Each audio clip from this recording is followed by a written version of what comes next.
Bismillahirrahmanirrahim. Dalam sebuah hadis yang diriwayatkan oleh Imam Muslim dari Abu Hurairah radhiyallahu anhu bahwa Rasulullah sallallahu alaihi wasallam bersabda, "Iza tawadda'al 'abdul muslimu awil mu'minu."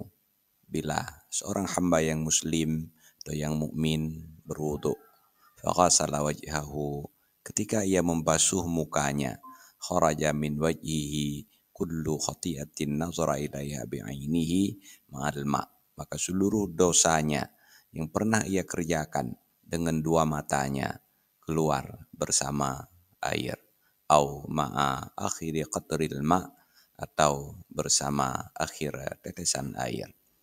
Fa iza ghasala yadayhi kharaja min yadayhi kullu khati'atin kana batashatha yadahu ma'al ma' au ma'a akhiri qadril ma'. Ketika ia membasuh dua tangannya, maka seluruh dosa yang ia kerjakan dengan dua tangannya keluar bersama air atau bersama tetesan terakhir air tersebut.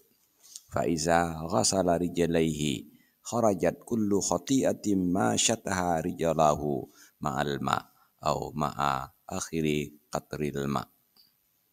Ketika ia membasuh dua kakinya, maka seluruh dosa yang dilakukan dengan dua kakinya keluar bersama air atau bersama tetesan air yang terakhir, hatta yakhruja naqiyam minaz zunub, sehingga ia keluar terbebas daripada segala dosa. Wallahu a'lam bishawab, walhamdulillahi rabbil alamin.